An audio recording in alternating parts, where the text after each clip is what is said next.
everyone, and welcome back to your weekly Youthgevity tip for living younger longer. Well, it's that time of the year again when we start to reflect back on everything we've accomplished, what is a work in progress, and what we would like to improve about our lives in the year moving forward. Now, for a lot of people, that means making a New Year's resolution. And I know there's a lot of you out there who have resolved never to make another resolution again, which is a kind of resolution. But anyway, I understand because resolutions tend to be full of disappointment and failure. Instead of the word resolution, I like to think of it as a promise that I'm going to be making to myself. And if I'm making a promise, then I want to wonder about how am I going to be able to keep my word to myself. And when it comes to resolutions, really what we're saying is that there's something about our life that we would like to improve.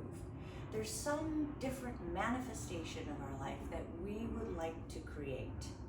And when you're dealing with creating the life that you want, it is important that you're speaking the language of the subconscious, because the subconscious is really in the driver's seat when it comes to creating the life that you want. And the subconscious doesn't really speak in words. It speaks with emotions. In fact, it rules emotions. And emotions have a physiological effect on our body. Emotions can make us sick. They can make us well. They can make us age. They can make us youthful. So how do you speak to the subconscious mind? Well, it's not logical. In fact, the subconscious mind at times can act like an unruly child. But if you think putting this child of yours in a permanent timeout is going to get you the life you want, it won't. So this year, rather than making a resolution, I am proposing that you speak the language of the subconscious and create a vision board. Now, a vision board speaks the subconscious language because it understands images. It's much more powerful when you use your imagination than your knowledge when you're speaking to the subconscious mind. So I'm going to share with you my vision board that I've started to create. Now, this can be any size, shape, color that you want. The important thing is that when you create your vision board, you're going to put it in an area where you're going to see it multiple times each day. It's about the number of visual imprints that you can make on the subconscious mind that start to move it, change it, replace some of those old messages with the new messages. Now you'll see on my vision board here, I've got a picture of Mr. Rogers. My subconscious is not literal. It does not think that I want to become Mr. Rogers. But when I see Mr. Rogers, he reminds me of the impact that I would like to have on children's lives with some of the children's stories that I write.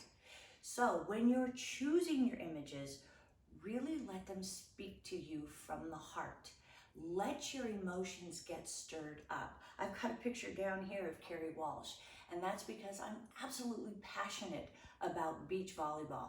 And in my mind, there's no greater goddess out there on the courts, and that's who I would like to be one day.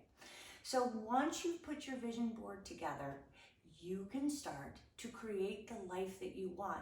Now, this is going to be like a daily exercise. Change is not easy. Change takes time and patience, because really what we're changing is first your mind and then the behavioral patterns that do create your life decision by decision.